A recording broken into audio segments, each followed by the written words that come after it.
Welcome to Today in EVE Online. It's September 16th. Well, right off the bat, we have to look at what happened over the weekend at G Fleet. That is the meetup that happened in Berlin. But before we get to that, we'll talk about the immediate stuff, which is that local appears to be broken again, even though today was the day, or was that downtime, that the blackout would be lifted. That was one of the major announcements coming out of G Fleet. Blackout is going to be lifted, and local will come back to outlaw space in 0-0. But they are having some problems with that transition, it looks like. There's an extended downtime. There's been some downtime and reports of DDoS attacks, probably from people who are upset, we assume, but who knows. Good morning, everyone. I have with me Lux. How's it going, Lux? Yeah, hey. It's going. Let's actually review the video. We're going to go back to reactions from this weekend. Let's see if we can play this video.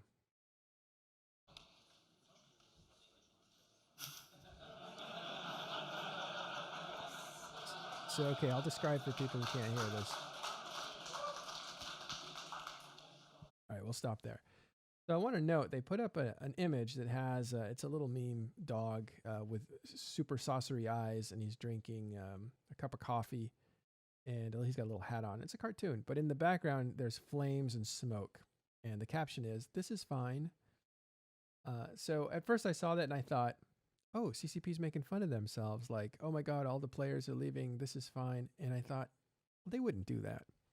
And so what this was, and I think how people read it, was that you were seeing nullsec's reaction to everything going dark around them, and how they're super caffeinated, and because the dog has super saucery eyes, and basically terrifying, ignoring the danger all around them. And so what you hear in there is the crowd laughing and clapping and hooting and hollering, and a pretty good amount of that. So we'll continue to where the announcement actually happens. We live in Iceland, we often laugh at tourists walking around with umbrellas because the weather there really doesn't allow for umbrellas. You have it for 1 minute and it's gone the next, and the rain might change direction altogether and start going upside down on you. So an umbrella is kind of a useless tool for us Icelanders. Okay, so that's CCP Cognac, and he kind of stumbles around giving an analogy that Icelanders don't use umbrellas because, hold on, volume changing. Voice check, that must be louder. Sorry about that. So he's making a joke about Icelanders laughing at tourists who use umbrellas because umbrellas are useless in Iceland. The wind blows all around, blows under you, blows to the side of you, so an umbrella doesn't really work. But he's trying to make a comparison that you will see what he means in just a second. In Eve, though, it's been way too safe for a long time. There is no wind there. You're under your umbrella, you'll never get wet.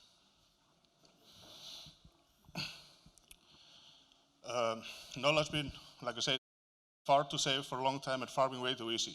And it had become so harmful for the economy. We had way too much ISK flowing into the game and way too little ISK going out of the game, and it was just all too easy. We'll stop there again. Lux, I'll bring you into this part if you don't mind. That's an important point that he's making. He's essentially saying, but umbrellas in the game are making the game way too easy, and there's way too much money in the economy because of it.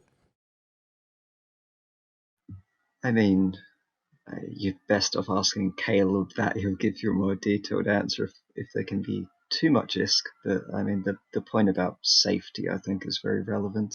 You don't want nullsec to be a place of safety, regardless of how much super umbrella that you have. And we have to sort of wait and see whether or not the Sino changes will fix that. Right. I get the feeling that CCP is going to want to produce some more wind to get under that umbrella. So we'll go along with the analogy. Again, he starts out by setting up the joke saying umbrellas in Iceland are useless because the place is terrible. There's wind going every which direction, and umbrellas won't save you. But in the game, they will, and that's caused a problem. And the problem is too much money and too many big ships. I don't know if he says it here, but Hilmar said it. In Finland, there's just too many Titans. Titans is an actual problem. So are super capitals and that sort of thing. So, okay, we'll continue with this video. The blackout has already had a major economic impact to the better.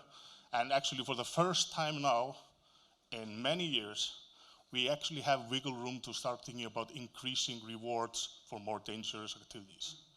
This is something we couldn't dream about back then. Okay, so we'll pause there for a second. So the next thing is he says, it worked. We created wind with blackout. We created chaos. We made the umbrella useless, just like Iceland. And it worked. They got the desired result, and they actually flattened NPC bounty collecting in nullsec. And you can see this across the board, especially in the north, where they went from, I don't know the numbers, but they reduced it essentially to 1/20th the size that it was before. They essentially flattened it. And that ripples throughout the entire nullsec region, the oppression of not knowing what's out there and basically really risking your ship to destruction was too much for most players, and they stopped going out there and ratting to their heart's content. And also bots got wiped out, like 4,300 of them in 1 month. What do you think, Lux? Yeah, I mean, it was definitely effective on the bots in nullsec. People might note that, oh, they just moved somewhere else, but they weren't spinning around as much in anomalies in nullsec as they were, which is good. Mm-hmm. Even if they move to highsec, which I think there's only anecdotal evidence of that. You might have heard that Boat said that Imperium knows groups that bot, and they followed them to highsec where they set up shop there. And which I thought was very funny, because I thought, if you know bots, why aren't you dealing with them yourself or reporting them? And CCP said, they said, well, they reported them, but there's a long lag before they get going. Whatever. I just think, like, you know, there was a few months ago, there was a huge scandal where bots were deleted from the game, and the security team from CCP actually came out and said, here's where they came from. They came from Fraternity Space, and they came from Imperium Space. Those renters were the ones that were botting.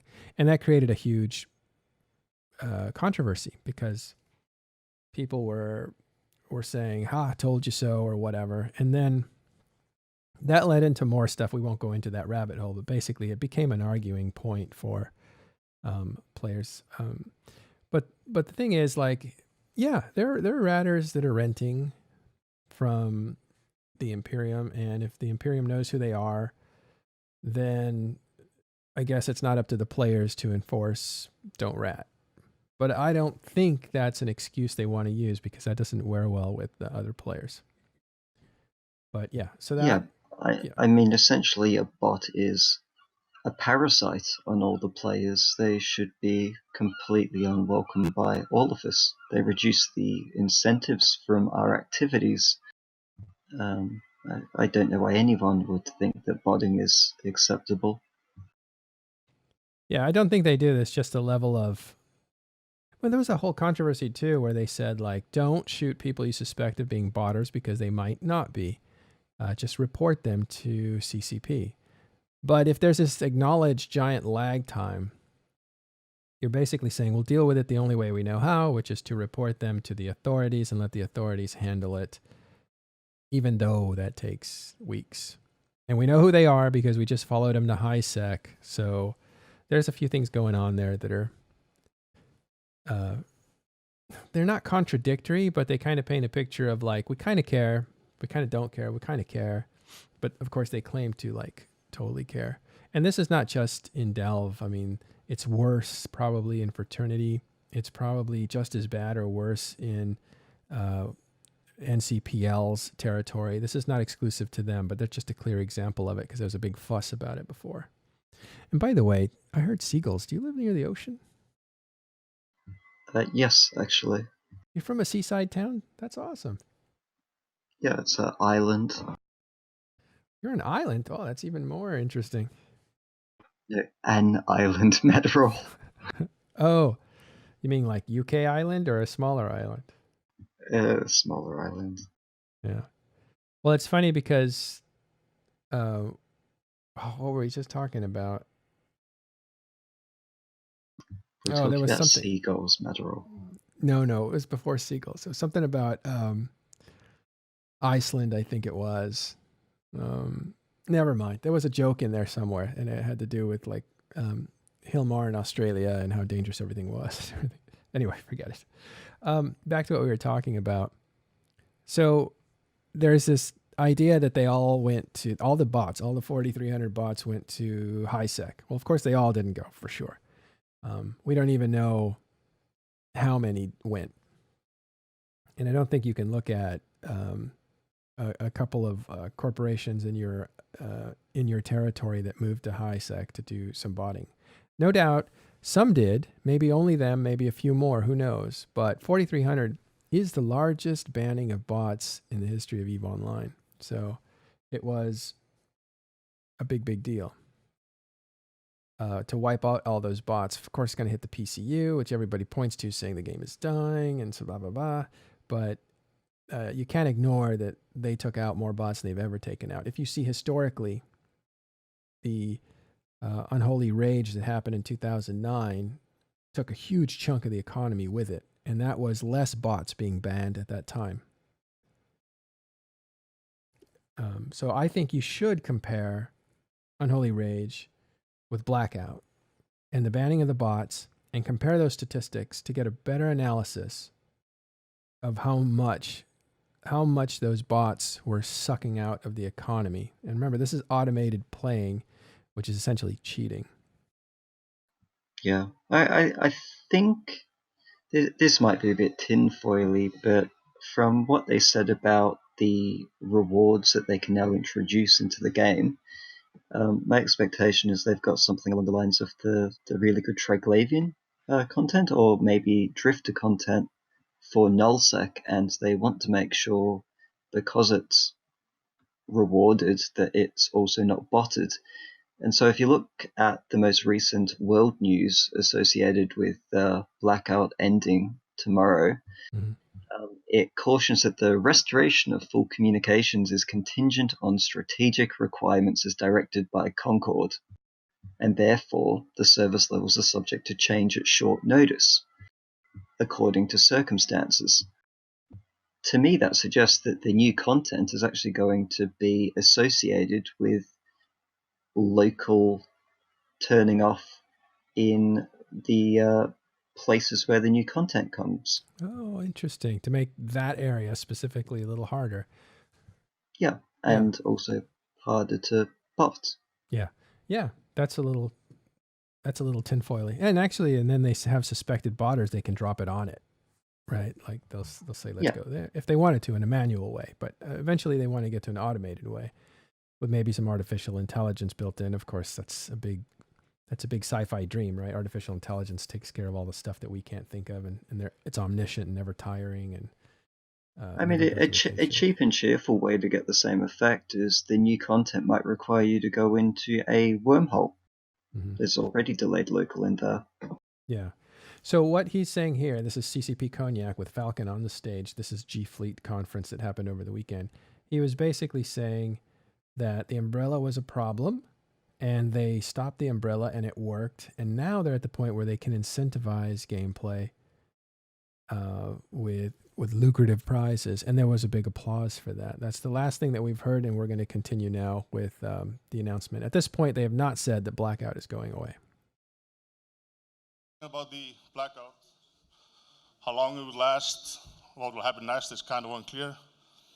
But there's a saying in Iceland, if you don't like the weather, you just wait 5 minutes. or in case for you, Monday. That's when Blackout is out. No more Blackout from Monday. So I'll stop there.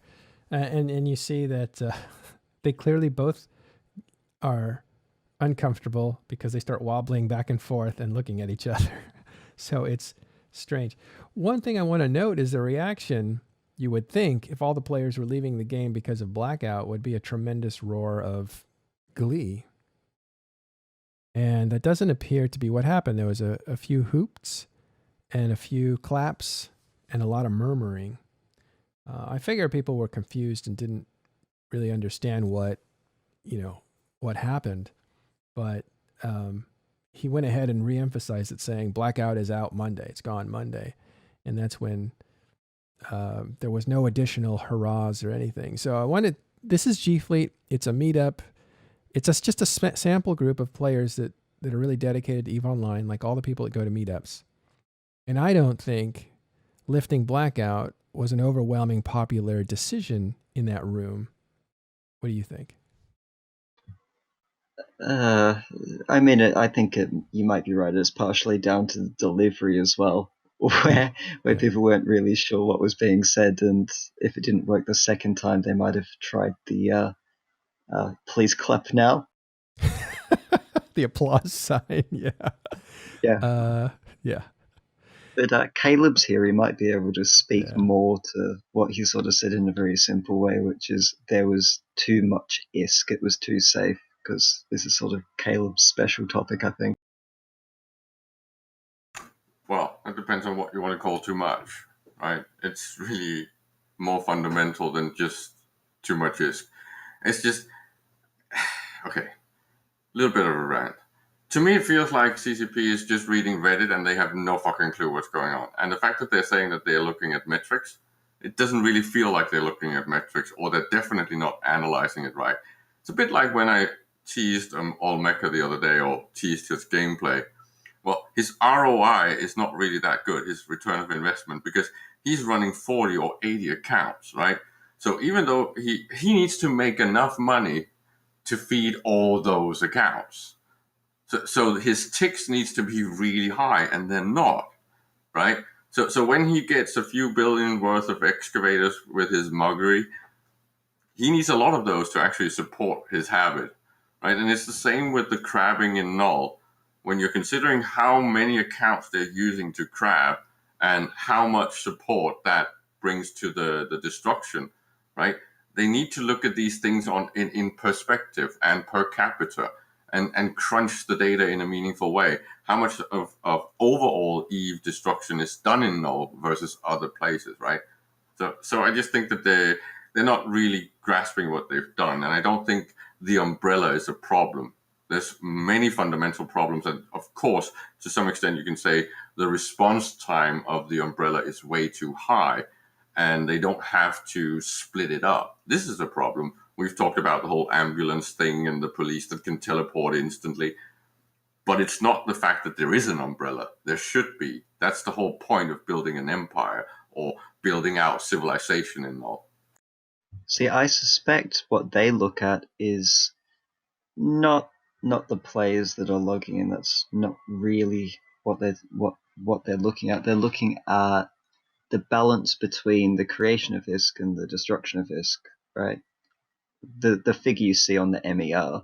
And then I think they're also looking at the player behavior of the players that did stay in the game and roll with the punches. Yeah, and take the example of, when did any player ever ask for the panic module?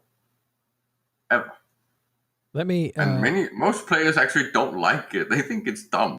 Well, okay, says you. I don't know how many players think it's dumb. I think there's a lot of people who like it. And it was not something that was expected, which CCP is trying to do. It's surprise players. But I want to back you up before we get into that. Back up to the umbrella is not the problem.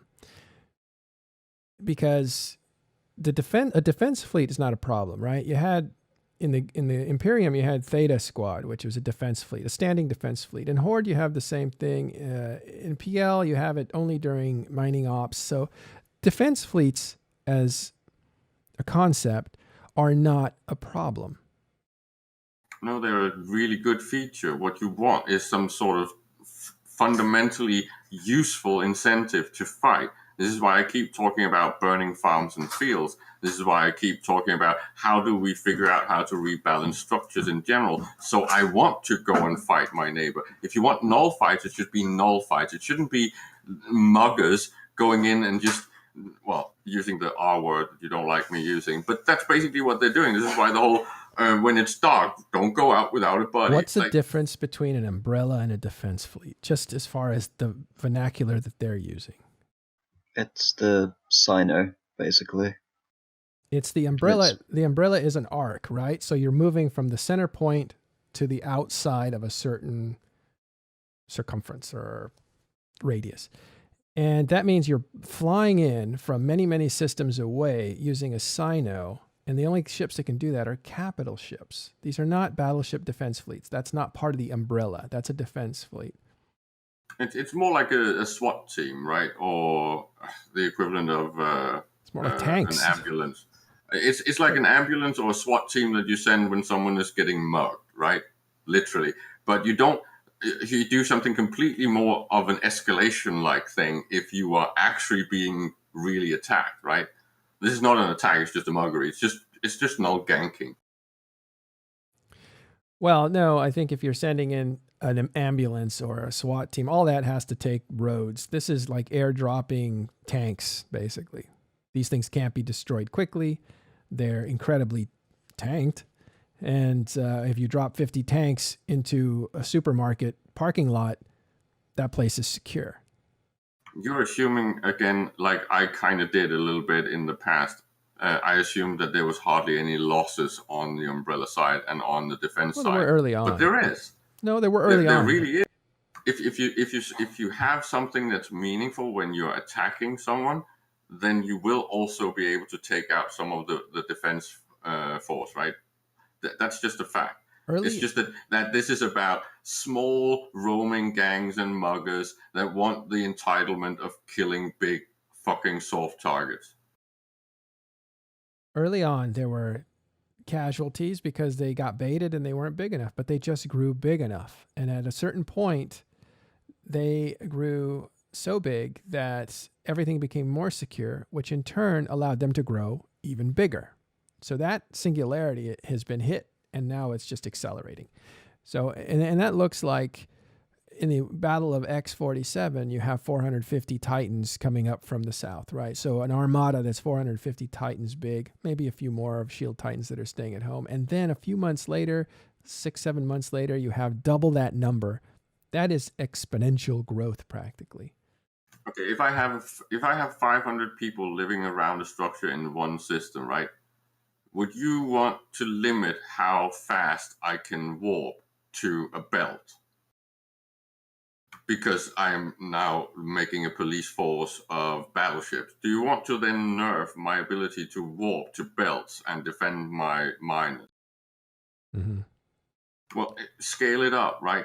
When you have 25,000 people in many systems, in many belts, should you not be able to defend them equally, right?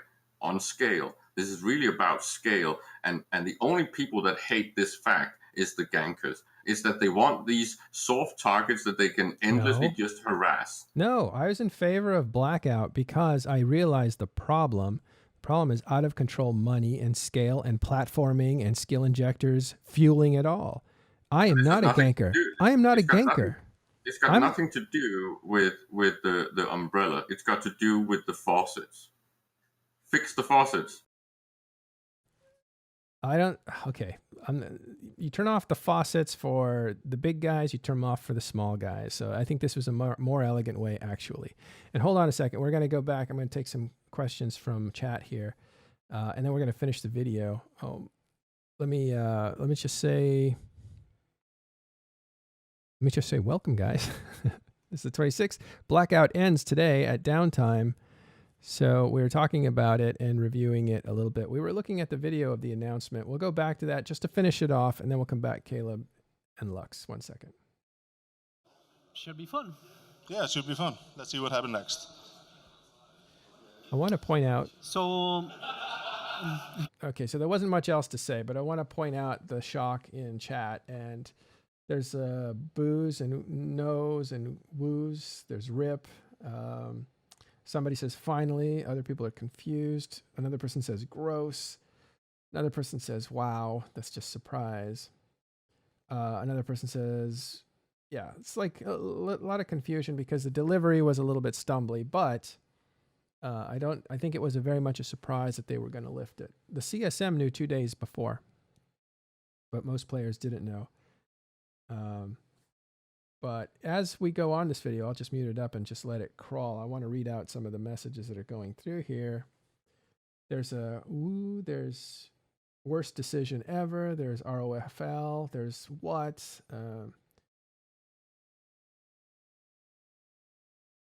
It's hold on. It's going sick. Okay, it's going too fast because and this is during G Fleet on Friday or Saturday.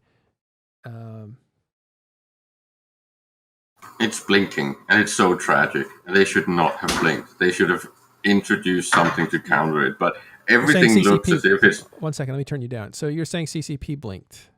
Yeah, and they won't tell us that it's the chat system in general that's broken because they outsourced it. All right, well, that's speculation, though. Do you have any... Well, what happened today is pretty much pointing towards that, right? They try to fix this. They want to turn the blackout off, right?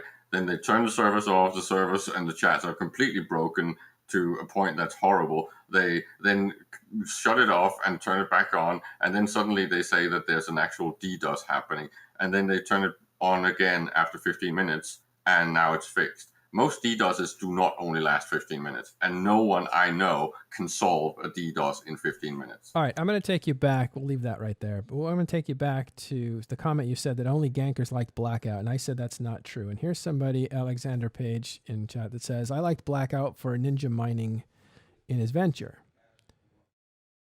Said no local was a buff to solo players, to be honest. And that says Everlasting Ellen. Yeah, so I'm going. No one has said that there's no benefits with a Blackout. You just did. No. Most upper echelons have said Blackout is a fundamentally good solution to perfect knowledge. It's just you need to put something in there to counter it so you can still have knowledge. Now it's just black.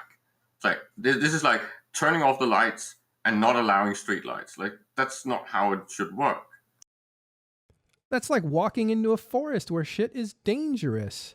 And it should be. I've built buildings and tried to actually make a town and a city with a capital and structures everywhere more productive than most high-tech. Well, you can't do logging inside your cabin. You got to go out into the dark wilderness to do money making.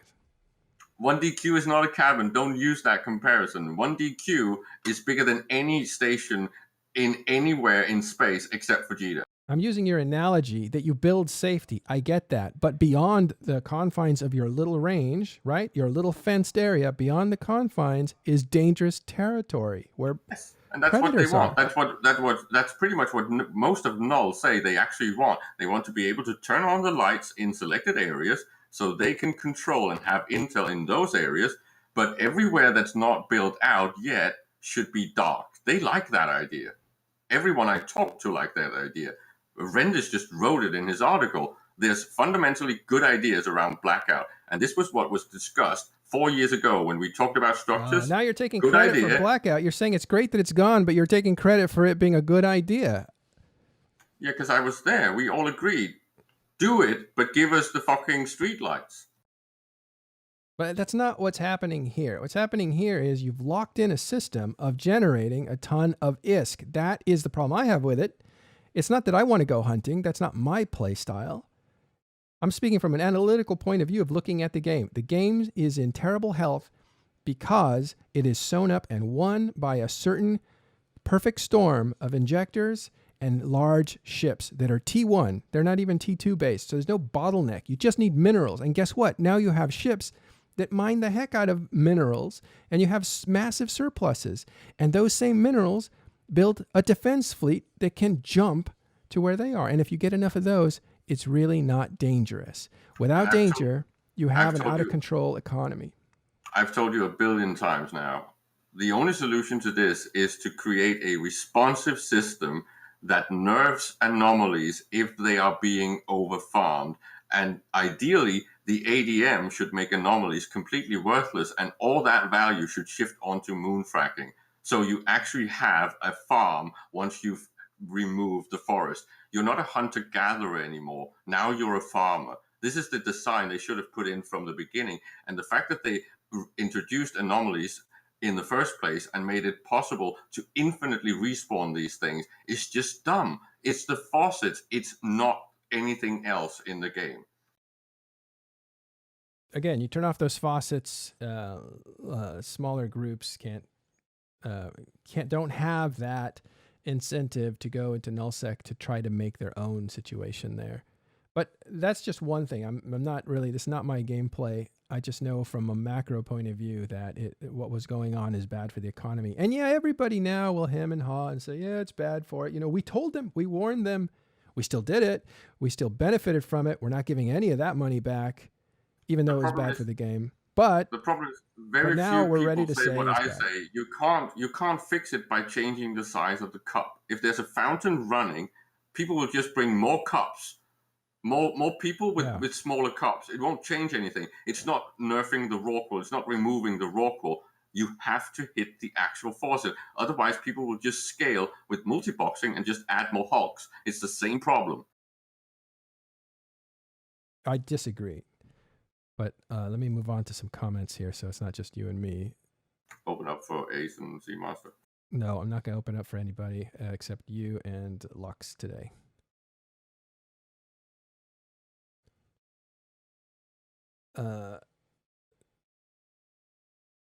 Okay, so I want a confined, intelligent discussion, and so it's going to be just a few people who disagree with me and people who agree with me. We'll have a bit of both. Actually, it's just you and me now. Yeah, I know. I just it's a little bit frustrating because many of us still love this game. And we're trying to get CCP to, well, the most of us hopefully still love this game. We are trying to get CCP to go back and listen to some of the arguments that we have had for years. And one of them is you do not solve these things by just using a Nerf bat, because the Nerf bat does not necessarily hit the ecology or the economy. It's more complicated than that. And especially when it comes to infinities, we do not want infinities in the game. Well, listen, I think what CCP was trying to do was trying to fix the game that was making everything meaningless, which was too much wealth in too many hands. You have a few really rich tycoons, you can aspire to that. But when everybody's a tycoon, it makes everything else worthless. I've seen it in other games like SWG. There was no economy for inferior products because everybody always wanted to buy just the best products. But there was so many of the best products that nothing below it got sold. The economy was flat. In this game, you have the same thing. Everybody's a gazillionaire. Well, that's not entirely true. And it's not that easy to build Titans. And there's not that many Titans. It's not true, but it's not true that everybody is. You're right. But you have built strong apparatuses, especially in Delve, because that was the first and best example of it. But also you have that in Horde, and you have that in NCPL, or you will at some point have that NCPL. And you had it with Legacy Coalition. You have like 4 or 5 power centers that essentially have enough power to generate more power. SWG is Star Wars Galaxy. It was a different MMORPG that actually folded in 2008 or 9. Yeah, because they made it easy mode and because they removed the original design, right? Yeah. And here's something that's been floating, and I don't necessarily disagree with this. I just need more evidence, but I do feel like something was going on. And that was, this is Milk and Pedro says, Nullsec first made an agreement to boycott the Blackout and ordered their guys not to log in for caps or ratting for a week plus. Nullsec deludes any evaluation of Blackout. And I do feel there was some of that. And it's disingenuous to think that there wasn't some of that, because they essentially, for the first time I've ever seen, and I watch this game all the time, what was essentially 4 major alliances that have umbrellas, that have, let's say, thousands of members, said you cannot use these ships. And that is the super caps, basically. You can't log in the super caps to RAT. If you do, you'll be killed. And they executed a Rorqual pilot, not a super cap pilot, but essentially there was an example made of somebody that was disobeying these rules. So don't go out there for 1 week. I've never seen all the alliance leaders of these umbrellas agree on the same language and put it out there. There was clearly collusion. And now, did they know Blackout was going to end at that exact same period? I doubt it. CSM didn't know until 2 days before. I don't know if CCP had made a decision when nullsec had put this out. But I do think this. I think that there was an effort to shove the PCU numbers down CCP's throat. I think that regardless of what Imperium says, because again, they're the leaders in this null first thing. They're the biggest alliance, and the model that they used and pioneered is the one that's working best. They said, publicly, I think they were saying, well, we're just going to wait and see. We're going to wait and see. We hate these 4 or 5 or 6 different things that CCP has done, but these, but this Blackout will kind of wait for it. And so that was them being like restrained, not telling their members to log off. But then as soon as they got some statistics, they said, look, now we have the statistics. Now we're going to put this and stick this down their throat. These PCU numbers are dropping. We're going to stick that down their throat. And then they invite the guy, Tuzzy, to say, well, tell us how you made these numbers.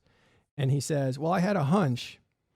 And I found the numbers to prove it. And that's kind of what's fueled it. So there's no way to say that they were cool-headed and just looking at the numbers to see what they would do. I think there was always an agenda. This hurts their membership. It hurts nullsec membership to the tune of 15, 20% over time, losing players to either high sec or other game styles. You heard that some players were going into wormholes. They were basically starting to go into different parts of the game, which is not good for them. Some of them were leaving the game, which is very true because we've heard that from other people as well. But the point is, just spinning a little bit hard right now because null first has been a thing for almost a year and a half, right? It's been a thing since 2005. It's been a thing since 2005, no. But I'm talking about the recent collusion, the recent collaboration, especially regarding things like HiSec. That's been a thing now for almost a year, right? It's been rolled out and it's been agreed upon. So they already had their backroom going on, right? They all lost players during the blackout, right? Yeah. They've all lost those players before they even made this decision. And the decision had more to do with Sinos and mostly, I'd say almost all of it was due to the Sino changes. It had nothing to do with anything else. So they were not pressuring for blackout in any way.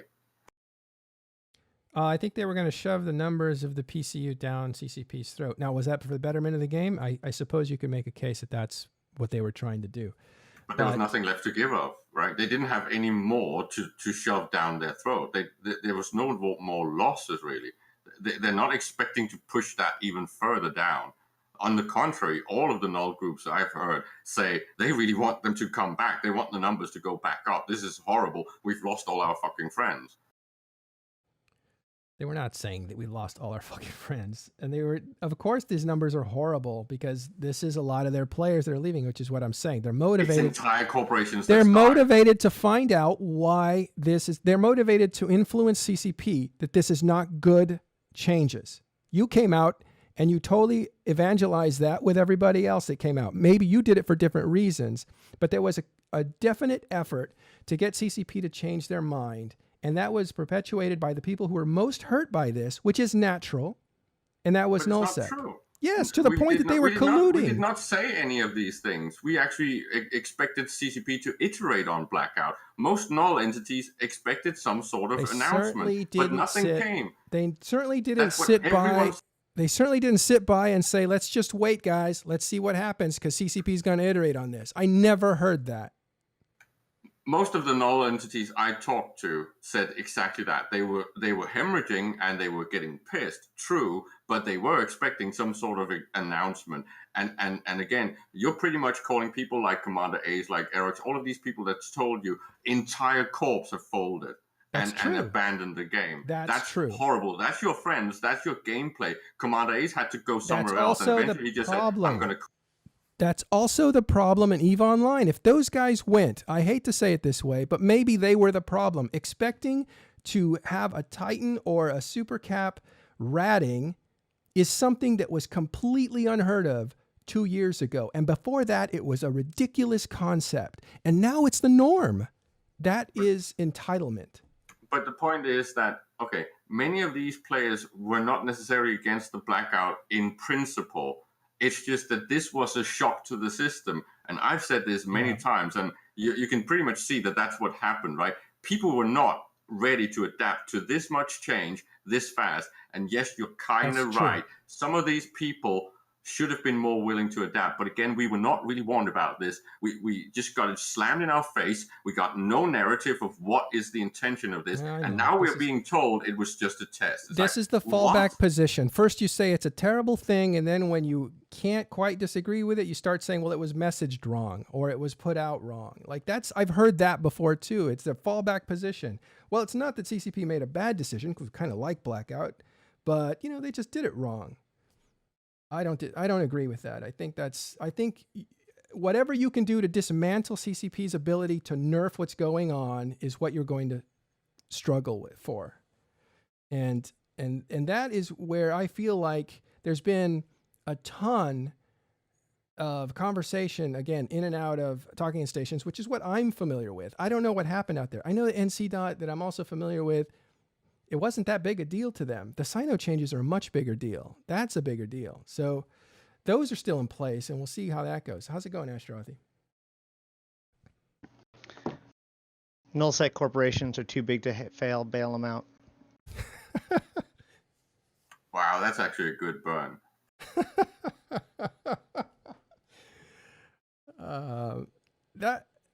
That's funny, because I had started with this article that I can't seem to write. I don't know why I can't write it. I think there's just so much to say that I can't put it all in one article or even several articles. Like maybe I could do 5 or 6. But what I started with was, this feels like 2008 when I started playing EVE Online. The economy was crashing. And I think what you just said, Ashterothi, now that it's all over, kind of reflects that. They're too big to fail, bail them out. Wasn't that what they did in 2008? Yeah. As far as the messaging goes, there was a narrative. They did explain that it wasn't that it was probably temporary, but not short, and that they're doing a series of experiments to gather information. I remember those 3 things being said. Yeah, and those things have said over and over. I mean, they said it in at least 3 different occasions. And they also had a whole lore thing about it, too. So I'm not sure what you mean by that with the messaging thing. Well, look, we're getting all hot and bothered about this, but let's be realistic. If we look at it from a company's perspective, which is really what they're looking at, right? CCP, and we can't speak for CCP. We're just estimating what their view is. That they needed to put a stop to something, and they were going to try a few things. And they maybe had Blackout, see what that looked like, because they had some evidence in January when chat broke that, it had some effects. And I think this has always been talked about for a long time, because it's a hunter's paradise, right? Or at least theoretically it is, but really it's just hunters bumping into hunters out there, and then everybody else staying home, which makes the FCs not happy because they want bigger, juicier targets in order to trigger bigger fights. Instead of this roaming culture. So whatever, everybody has a different point of view on this. But they're basically saying, let's do this Blackout thing, and maybe we'll do it for a month or 2 or whatever. Or maybe we'll do it to the end of the year, or maybe we'll just keep it if it's really popular, which it wasn't really overwhelmingly popular either. We got to make that very clear. So you have that happen until, this is your point, Ashterothi, Sino changes are ready to go. I don't necessarily agree with that point, but you were the one that kind of said that could be a possibility. Right. And to be clear, I don't think that they're like, we need to delay things until we can have these Sino changes ready. Therefore, we're going to do this. Mm-hmm. I think it was more like, as time was going on, those 2 things corresponded, because the problem is that they are suppressing it more and more and more. But the problem, So they do Blackout, and they see this giant suppression, and they see all these really great healthy results of that, but yet they also see these really unhealthy results from it too. So what do we do?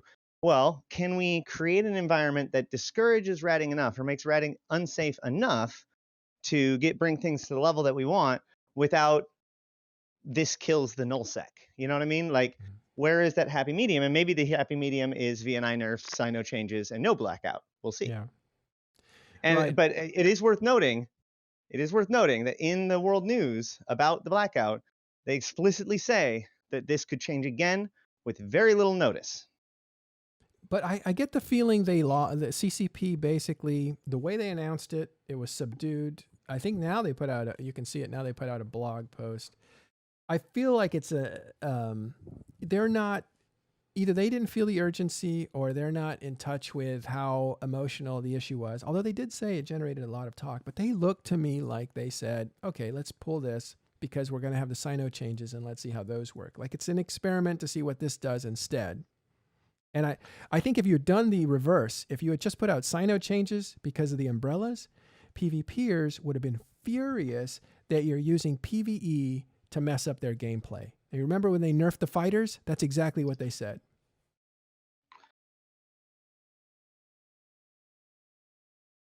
So maybe this was covered. Maybe. Yeah, they nerfed the fighters, right? They nerfed the fighters. This is what got Quant in huge trouble. Remember when Quant got into huge trouble? What was that about? 200 million ticks. Exactly. Whatever. He didn't exaggerate the number, but he gave like the best circumstance that's even possible theoretically, which could never be achieved, which was a wrong thing to do. But he put out a statement. The issue wasn't the amount of money. It was his suggestion of how many people were making that much money. Is that true? Well, he made it as like the general was doing that, not this. Because he later then came and proved that it was capable, but it was like the top 1% is doing this, not everybody. I don't know. Never mind. Well, now everybody's doing it, right? Since he said now that, everybody's doing it. Yeah, you could look at what Quant said and got what do you call it? Tarred and feathered or whatever. What he said. Ran out of town. Yeah, became true. Yeah, he literally left the company, but we don't know if that's why. I know. Not at all. It was okay. It's funny. I'm sorry. That was a joke. It was kind of a character assassination because he kind of overstated, and it was not because he was wrong. It was just he completely overstated it, right? Well, he completely overstated how many people were doing it, but not the numbers, although they were perfection, right? The point is this: that was about fighter. They needed to nerf fighters, and he was trying to tell them, this is why we did it. People are making too much money, and the PvPers were saying, you're wrecking my gameplay for PvE adjustments, and that's just garbage. But again, it's similar to if you have to do garden work and you have to dig a new lake for your fish, and someone says that your shovel is overpowered and they then just give you small spoons, you're just going to hire more fucking workers. It's not a problem. It will still be the same thing. And it's the same with these faucets. You need responsive faucets. It is the only thing that can really resolve all these issues. And that knob they can turn without any of us noticing, and we won't notice until it's too late. I think it's coming, Caleb. If you look at the world news, it's sort of hinting that the PvE is coming to nullsec. Probably drifter PvE. We'll see. That's all. We don't know if that's going to happen or not. But the point that I want to make is that when they did the fighter nerfs, there was some outcry. If you did the same thing with saying we got to break up these umbrellas, therefore we have Sino changes, you would have had PvPers and fleet commanders saying you can't balance the game around PvE. So maybe the idea is to put Blackout out there to make it really harsh, and then to lift that as some relief while at the same time putting in something that appears to be less destructive to the gameplay of people. And they're like, whew, at least it's not Blackout. These Sino changes are bad for us, but at least it's not Blackout. Again. Why not try something like randomized Blackout, right? So it flickers. Ooh. So again, the report today leaves things like that very much open for possibility. Yeah, well, I'll tell you what won't come back. It looks like by the language of Falcon, Blackout's not coming back. And here's why. He says this will just be a part of history like everything else. And that tells me they're putting that away. Well, when I look at it, I see that they say, it's just the weather, and if you don't like it, you wait, which is the same way you could describe the invasions, right? Because they change where they are every day. It would be more cool if when the Drifter shows up, like they did in that Drifter event, which was overscaled, but if local went out when they show up, that'd be kind of cool. I don't think anyone would have an issue with that and would have slightly similar effects. Yeah. Right. They're also working on soft changes within HiSec. So like you have the actual invasion proper, which is very impactful, changes how all the ships work inside of them and are extraordinarily dangerous. But then radiating out from those invasions, you have both the minor conduits and the Rasnaborg, which offer different kinds of challenges and opportunities. So it seems like there is these focused places and then other minor effects that can occur outside of those major effects. So if you translate this over to nullsec, you could see that weather pattern thing that you're talking about, where there's like a central point that's radiating out an effect, be it blackout or additional wormholes or whatever it ends up being. And then there are minor versions of it. So basically you've got normal, nothing's changed, dangerous, shit's going down outside, and actually opportunistic. Things are actually like there are more opportunities now than normal. Because imagine if the lights went out before the Drifter attack. So it's like the hint that it's coming. It's like, oh my god, this would be cool. Wait a minute, fuck, local disappeared. Drifters are on the way. We have to do something. That would be so cool. And if it's semi-random, moves around based on what's the next weakest target in range, shit like that, make it interesting. And I'm telling you, Null would love that. Okay, so it wasn't interesting the way they did it. Everybody said it's just a little bit of codes, the switch goes on, switch goes off, and Hilmar himself said technically, well actually he wasn't saying technically it wasn't easy to do, but as far as preparing was preparing the, I don't know if it was preparing the marketing for Blackout, but it wasn't necessarily difficult to do. I'll be right back. And I don't know if he meant technically, but what it did do is create interesting situations that for observers of the game it was a good deal. Go ahead, Ash. The story it was telling was when the drifters come to nullsec, a local goes out. What if that is the shape of things to come? What if that is part of the shape of the new PvE? I'll have to ask Ash, but I'm not quite sure what else quantum entangled helium-4 is used for. Is there some other feature in the game that's explained using this material? Maybe isn't it used to explain how we clone jump as well? Sorry, who are you asking? I was asking Ash. I think he's actually gone. He's away. Yeah. We'll ask him when he comes back. Yeah, I'd be interested to know that if there's any other features that fall into that umbrella. Yeah. What gets me, I think, if I have to pull back, and this whole show has been about the same thing, which is totally fine. I think this merits it. Maybe 3 or 4 shows like this are merited with people from different perspectives on it. But I definitely want to get across from an analytical point of view, and I'm not unbiased. I never have claimed to be unbiased, but I am trying to be fair and allow different voices on one at a time so that it's a conversation. And when I look at this whole thing in the last few weeks, the basically bringing back, taking out Blackout, for as unpopular as you thought it was, didn't have a great reception at G Fleet, right? That's what we showed. And what you did have was a little bit of comedy with people clapping when they showed a picture of Nullsec in trouble, which was in that form of a meme. So it kind of gives me impression of, yeah, there's a lot of people who kind of like this, or at least were relating to the situation in a comical way. But the second thing that really bothers me is the entitlement of players. And by the way, those players aren't coming back very soon, if they come back at all. Like those players, I think they feel like insulted and they took off. And I'm just like, I'm thinking, again, I'm thinking if you took off because you couldn't do your Oracle mining as well, or you certainly couldn't rat in your super carrier, you were part of the problem. If you're coming back now that it's gone, I think you're coming back to be part of the problem. The problem was not everyone is supposed to be that rich because it completely blows out everything below that. I wouldn't be surprised at all if this new content either isn't accessible by supers, or it can actually kill a super effectively if you go in without support. The point is, easy money can't be a thing.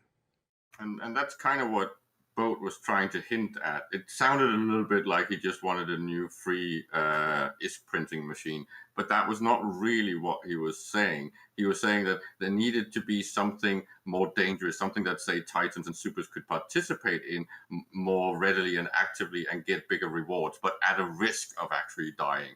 So something like Lux was giving me the numbers for when the NPCs actually escalate to crazy levels, how many ships you have to bring, right? And then you really have to fucking run, otherwise you're just going to die. If a Titan or a Super could engage and participate in content like that, so it would also be at risk when escalations like that happened with NPCs, and there was a reward. That would be kind of cool. And then you would have a Super and Titan out there in the wild doing something that's not necessarily easy, so you could actually go in there and whale it. I like what Arian says here. Blackout was exposing some hidden toxicity in existing players, and I think that's true. He goes on to say, this whole players who don't subscribe to my way of the game are a problem. That is very toxic. I totally agree with that. And I'm frankly surprised and a little insulted about that sort of thing. And you know what's going to happen? I can feel it already. People are going to say, because the guys that quit, if they don't come back, the case made that you need to reverse this or people are going to leave is a little bit odd, right? Because they left, they're not coming back anyway. So why would you reverse it? At least these other guys who aren't taking off yet like it. Then I think what you're going to see is you're going to see people say, you see, you broke it. We tried to warn you, but you broke it and it's unrepairable. Those guys are now gone. It's your fault, CCP. And just in my defense, because you keep saying or hinting at the fact that I'm biased, but I have not really changed my opinion. No, I have not really changed my opinion or what I say since fucking Summer of Rage. And even before that, I'm fundamentally for the same things. I'm arguing the same design flaws, right? So I am not null-centric. I am not fucking goonsplaining when I'm coming up with these things that are solutions. I'm just being macroeconomic. That's why you're here. Otherwise, thank you. And you also told me the other day that I actually do some thinking on occasion, I think. This is why I occasionally think. This is why you're here and why I don't want to hear from you. Have sophisticated arguments and you've had consistency. And right now you're lining up with the people that I am talking about as more or less toxic. But when I yell at you, I'm not yelling. I'm trying to yell through you to but yeah, that's why you're here. And I am just telling you that many, many, many null people, especially the ones that's been here for a long time, fundamentally agree, but they don't necessarily want you to just yank the carpet and remove their gameplay instantly, because that's going to shock them. They can't adapt, and they're going to have morale issues. And, well, you basically saw this for the last 2 months, right? And listen, I want to say, just like you, Caleb, I think that I also walk a fair line. And I've been on both sides of issues. When World War B was going down and Goon Swarm was in the worst place ever, I think they would tell you that I was right there with them. I was right there saying, look, you guys in PL, you guys are more toxic than Goons are. Like, you guys can't say they're toxic, therefore we're killing them. You guys were more toxic at the time. So I too am essentially defending the little guy, whoever that happens to be at the time. But that's the consistency, is to defend the smaller guy. And what I see now, essentially, is the rich abusing the poor, essentially. Maybe a little bit, but it's more fundamental than that, and we do need some sort of faucets that have a catch-up mechanic. It's just if they're not responsive, they won't have that function. because then the old players can just scale and do easy. Which is why I keep saying that if I was CCP, if I was Hilma, I would do something that might actually enrage the player base even more, but it would actually solve many problems. I'd remove ISK printing entirely from null, and I would remove blue loot from wormholes and put all ISK printing in high sec, but they then have to import all their things, so the money would flow back to wormholes and back to null. It would just be reflected in the price of the thing that you can't get in high sec. Yeah. Well, one of the things that CCP has said is they want to unwind a lot of the controlling features that players have to amass big groups. I don't know if they said big groups, but too much control, too much safety is a big mantra that they're trying to unwind that. And I think part of that is the ESI. I think they need to dial that back quite a bit. I have a question. Yeah. If you're going to remove blue loot, what would actually replace that economic value? It would be reflected on the unique items and the unique scale that resources are available in only wormholes and only in null, right? Of course, Right. I wouldn't remove it entirely. I'm just saying that the responsiveness of a dynamic AI should hammer down the payout of ISK in null and in wormholes very fast to get reflected on things like Morphite, on things like T3 components. So that is your unique fucking thing. That's what you can only create in that location. That should be what's priced high.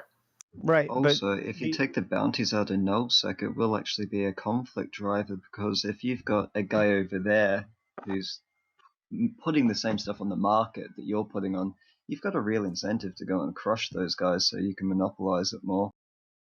So, but the problem is that you're not also increasing the demand on T3 production and supplies. Therefore, either wormholes drop significantly in value because you've basically eliminated their primary income, or their primary activity becomes about farming pieces for T3 cruisers, which will either not make them enough or crash or crush the value of those T3 cruisers.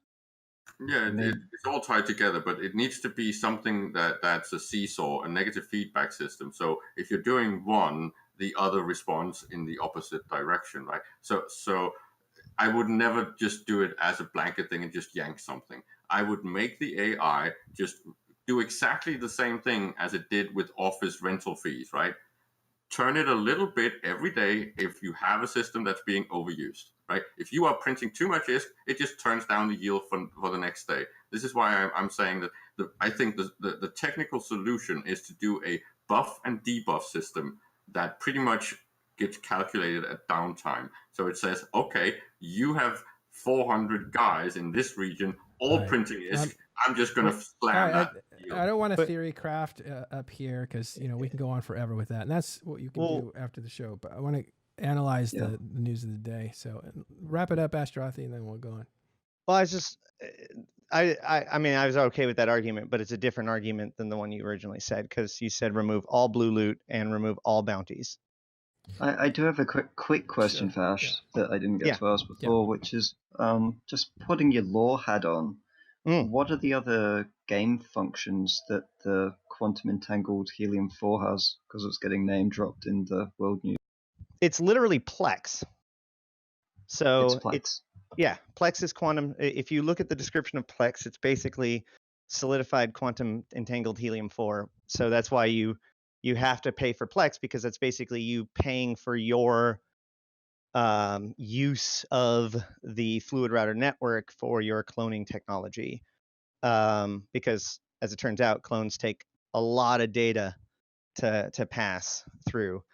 And so, but in the news, it's interesting because the way that they solve the problem is by discovering additional stockpiles and increasing production of helium-4, in particular in nullsec. So it'll be interesting to see whether or not they do make that into a point of interest, where like the helium-4 in an area can be suppressed, which may, if left out of control, lead to a blackout-like event or something. So it's just basically local is the thing that it's connected to then in terms of gameplay? It's the fluid router. It is the fluid in the name fluid router. I mean, So what I'm getting at is, does this like run the gates? Does it run jump cloning? What else? it runs all FTL communication. Okay, cool. All right. Well, we're wrapping up the show here. I want to give the quote of the day to Ashterothi, who dropped it right at the beginning of coming in here. What was it? Null's too big to fail. Bail him out. Null alliances are too big to fail. We have to bail them out. Oh my God, that's so appropriate. Oh, it certainly feels that way. I guess this was an emotional episode, and it's totally great to have these kinds of discussions. I should probably lower my voice. I apologize, Caleb, for raising it, and whoever else I offended.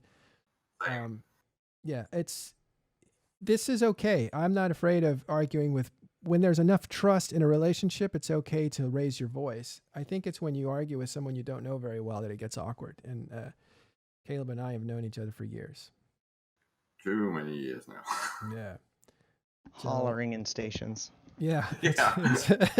We want to get back to talking in stations, not hollering in stations. I can teach you how if you want. Yeah, you're kind of a new star at TIS for me, Lux, because you have such an undercutting, quick, like analytical mind. You get right to the core of it, like these two can. Ashterothi does very well at that too, but your delivery is so deadpan. So it's good having you around. All right. You guys have anything else on this for today? We may come back to it tomorrow. It's full. But what we want to get across today was the announcement was over this weekend. G Fleet has said Blackout will end today. So at downtime today, the local will come back to nullsec. However, things will not resume the way they were before because you still have Sino changes that are going to impact the Super Capital umbrellas, and we'll see what adjustments they make for that. Now, I personally feel that they're going to find a way to work around that. I don't think it's going to be enough. And Caleb, you think faucets should be turned off, which I agree with. Yeah, and I must say that we are kind of having the chaos era still, right? Because we don't have blackout, but we have random chat. That's very imperfect knowledge. But the lifting of blackout is also chaos, right? Like it's a reversal. People who made plans. I would be very I would caution anyone that equates the return of local with the end of the chaos era. I mean, we still have been getting changes every week. Until we have a period of time of stability, I will not change, or I will not stop calling it the chaos era. I mean, we've still got our Triglavian dread shipyards hanging about in the abyssal filaments, so that's something to look forward to. Yeah. Yeah. And like for me, everybody's freaking out about blackout, and here I am reading the world news going, oh my God, they mentioned the Vamashka chorus. Yeah, I saw that too. And Lux and I are kind of working on 95 theses to hammer on CCP stores by 2020 April. Yep, just some small stuff, some big stuff. No removing implants in space is fun. New Eden Reformation League. So the chaos era will continue, and you've heard that from Hilmar when he was at FanFest at home, that it's really no longer an issue of patch notes and looking at EVE Online as a toy with new prizes and new features. It's looking at EVE Online as an experiment that is ongoing. And he says one of the ways they got into trouble, like how did CCP let it get to this point? Well, a lot of people were saying it's getting bad, it's getting bad, it's getting bad. And he said the reason for that was they kept looking at the future, at new features, and they weren't paying attention to what's happening at the moment because it was such a slow creep. But I do know from talking to CCP Fozzie, CCP doesn't want to move on things very quickly. They want players to try to figure something out and figure out counters to other people's advantages, and they want to let that play out fully before they say, okay, That's stagnant. Let's fix it. The point I think I would make to CCP is they should try to use what I call the titration method, right? Anyone that's done chemistry and knows how titration works, how you just drip, drip, drip, drip, and then you get the fucking effect you're looking for. That's the way of actually doing these iterations and balancing things. Whether you're talking about faucets or ship balances, try to do a drip feed thing instead. Very small incremental changes, day after day after day. So there's an interesting problem with that, which is that humans are not do not operate by physics. They operate by psychology and sociology. So if you make those changes, there may be a reluctance to actually react to the changes if they are subtle enough. So if you buff one ship over another, but only a little bit, the shift from one to the other will be subdued until the change is dramatic enough to warrant that shift over. So that's a new data point. That's an important data point, right? You now know when psychology overtakes physics. Right, but you it's going to guys be say that, but doesn't looking at tell some us. of the plays, they're completely defined by inertia. Well, I mean, yeah, that's the thing, is that it doesn't matter. Even if you got that data for one specific point, that actually doesn't help you for any other point. Human behavior when it comes to these kinds of things are very finicky and hard to pin down. And so the concern that you have, if you do not wait for the client, for the customer, or for the players to basically adapt to a challenge, then what might happen is, as you reduce the challenge, they will also develop a strategy, and now you'll be way out of whack, like even further out of whack than you would have been before. I would bet you money that there's a correlation that's actually a math point, that humans do behave exactly in some sort of mathematically predictable way when you're doing this drip feed thing. Because it's exactly like when market shifts, the average is almost always, a turning point is almost always around 17%. For some reason, no one's got a good explanation, but it's exactly like things like the wisdom of the crowd. There is math underneath it. We just don't know it, which is also why this would be very valuable data to get. I think there's hold on. I think there's nature. psychophysics. I think I think this example comes from the environmentalism of the raising of 2 degrees temperature has catastrophic effects on the world between 1% and 2%. I think we're already over 1%, so we're getting at 2%. But when do the catastrophic things happen? They don't ease in. What happens is if you have a plastic bottle and you're dripping water into it and you're pushing at the top, you'll push and push and push. And as the water gets higher and higher, there will be no difference to you. But at a certain point, and I don't know if this is a tipping point, when you push, there is enough water in it to make it tip over.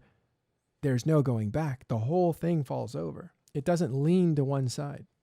Right. And the issue is that, so if you made a 17% change, you'll probably get the predictable result. But if you make the 17% change 3% at a time over the course of 6 months, you will probably get a totally different result. But I will bet you there's an underlying logic and math underneath it if you start actually picking the numbers apart and saying, okay, what type of change is it? What amount of people are playing it? What's the actual turning point? Where does it actually change? So use Eve to figure it out and become a gazillionaire. And do you know how you figure it out? By doing crazy things like Blackout and taking a whole bunch of data. All right. Thanks, everybody, for joining us. We'll be back tomorrow. We're going to run over to Ron, USMC. He's a skirmish commander for Test Alliance. Check him out. Thanks, everybody. Really appreciate it. Please give us some ratings, good or bad. You guys may not agree with us, but if you like the quality of the discussion and that sort of stuff, then give us some ratings, and always go to Patreon/Matterall to support us or support us here. Really appreciate it. Thank you very much. We'll be back tomorrow.